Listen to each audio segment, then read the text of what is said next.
통합 국회의원 노웅래입니다.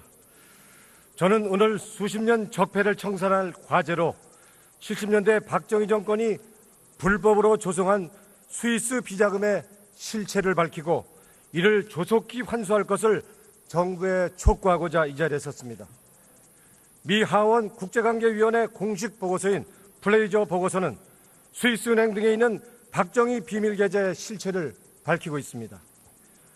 박정희 정권은 해외에서 한국으로 들어오는 차관 자금이나 투자 자금으로부터 전체 자금의 10에서 15%, 많게는 20%까지 커미션으로 가로채는 불법 행위를 일상적 관행으로 저질렀다고 보고서는 밝히고 있습니다.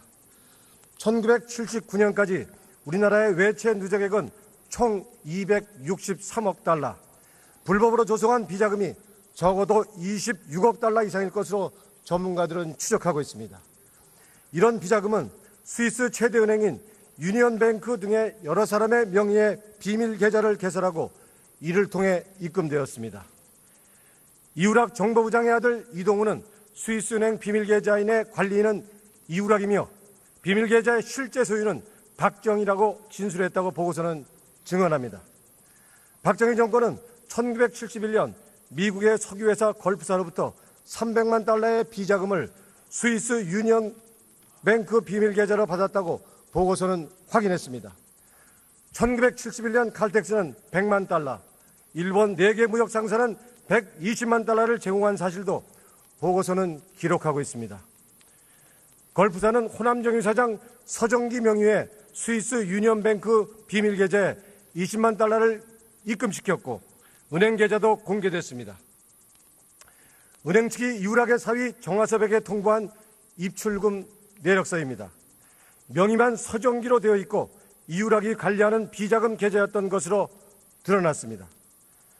1979년 11.6 이후 박근혜 대통령은 보안요원 5명과 함께 스위스를 방문해 비밀 계좌의 예금주 이름을 변경했고 동행한 5명에게 사례비조로 5만 달러씩 주었다는 것을 제보받았다고 경향신문 문명자 대기자는 증언하고 있습니다.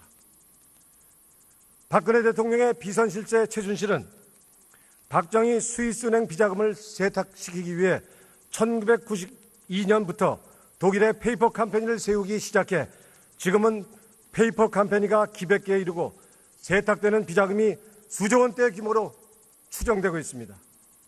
그러나 정부는 박정희 스위스 비자금과 최순실의 불법 자금 세탁에 대한 실태를 파악조차 하지 못하고 있습니다.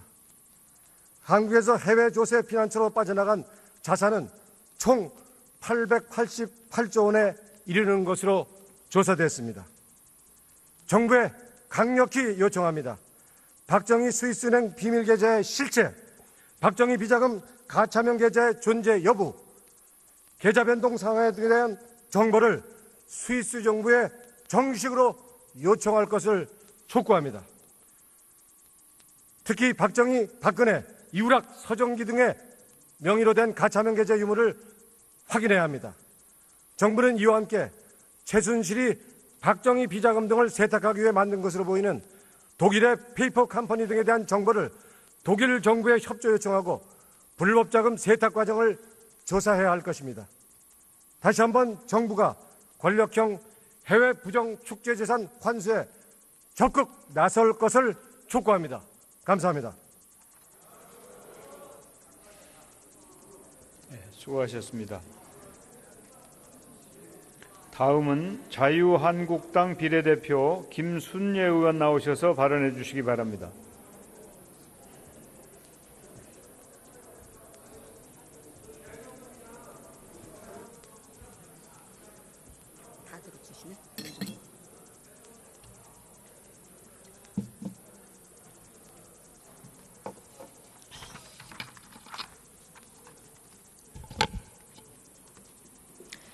존경하는 국민 여러분, 정세균 국회의장과 선배 동료 의원 여러분, 자유한국당 김순례 의원입니다.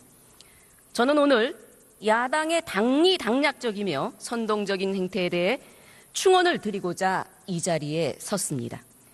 최순실 국정농단 의혹 사건으로 빚어진 대통령 탄핵 정국으로 인해 대한민국은 국론이 분열하고 촛불과 태극기로 양분되어 한치 앞도 내다볼 수 없는 상황에 이르고 있습니다. 대외적으로는 미국 트럼프 정권의 보호 무역 강화와 중국과 일본의 자국 중심주의에 따른 압박, 북한의 핵도발 행위 등 외교, 경제, 안보적으로 매우 위험하고도 어려운 난관에 봉착하고 있습니다. 우리 국회가 초당적으로 대처해야 할 이 어려운 시국에 야당은 오로지 대선 승리라는 정치 공학적 당리당략에만 함몰되어 국익을 외면한 지 오래되었습니다. 우리 대한민국은 자유민주주의와 자유시장 경제주의를 기반으로 하는 법치국가입니다. 그런데 야당은 현재 특검의 수사기간 연장을 주장하고 있고 받아들여지지 않을 경우 특검법 개정안을 처리하겠다고 겁박하고 있습니다. 이래서야 되겠습니까? 특검법 제9조 사항에는 기간 연장 승인 요청은 수사기간 만료 3일 전까지 하도록 명시되어 있습니다. 특검 검사 측 법률을 다시 검토하시고 야당은 특검이 28일 이전까지 수사에 전념하도록 여론몰이로 국론을 분열시키는 일체 선동을 삼가해야 합니다. 역대 국회에서 의결된 특검 법안은 총 11건에 이르고 있습니다. 이 중 연장 승인 거부는 2003년 남북정상회담 비밀 송금과 2012년 내곡동 사저부지 매입 의혹 사건 2건입니다. 우상호 더불어민주당 원내대표는 2003년 당시 원외위원장으로서 남북정상회담 비밀 송금 특검 연장 반대 1인 시위를 한 바가 있습니다. 당시 남북정상회담 비밀 송금 의혹은 국민적 관심이 높았고 국민 여론은 철저한 수사를 요구한 바가 있습니다. 상황이 바뀌었다고 해서 내가 하면 로맨스고 남이 하면 불륜이라는 식의 행위는 공당의 원내대표로서 부적절한 것이 아니겠습니까? 또한 당시 문재인 민정수석은 특검 연장 거부에 대해 여러 분야의 분들에게 의견을 들으셨기 때문에 최종적인 판단은 대통령께서 하시는 것이고 그럼 저희들은 그 판단에 따르는 것이다 라고 발언한 적이 있습니다. 당시 문재인 민정수석의 입장에서 특검 수사 기간 연장은 대통령이 결정해야 될 사안이라고 딱 잘라서 했던 발언이 아닙니까? 그렇다면 현재 특검 또한 대통령 권한 대행이 결정해야 할 사안이지 외부의 압력 행사나 연장 강요는 매우 부적절한 것입니다. 특검 수사 연장은 황교안 대통령 권한 대행이 특검의 연장 요청 사유를 면밀히 검토하고 국가와 국민을 위해 법과 원칙에 따라 판단할 수 있도록 해야 합니다.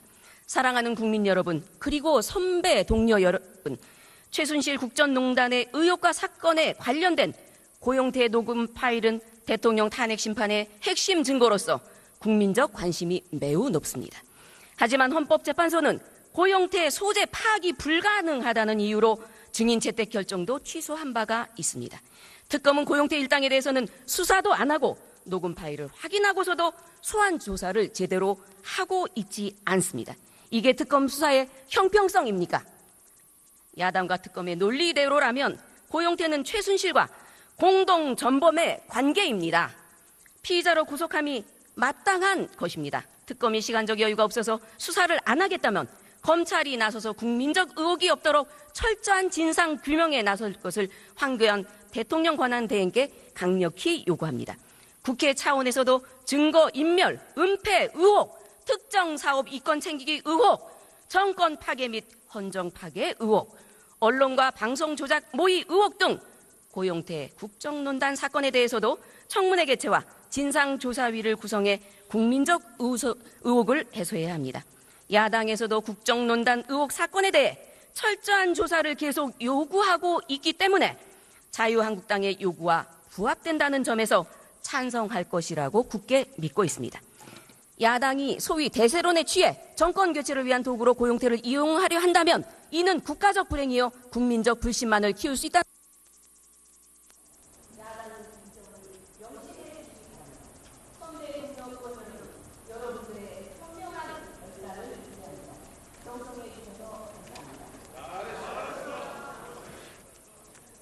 네, 수고해 주셨습니다.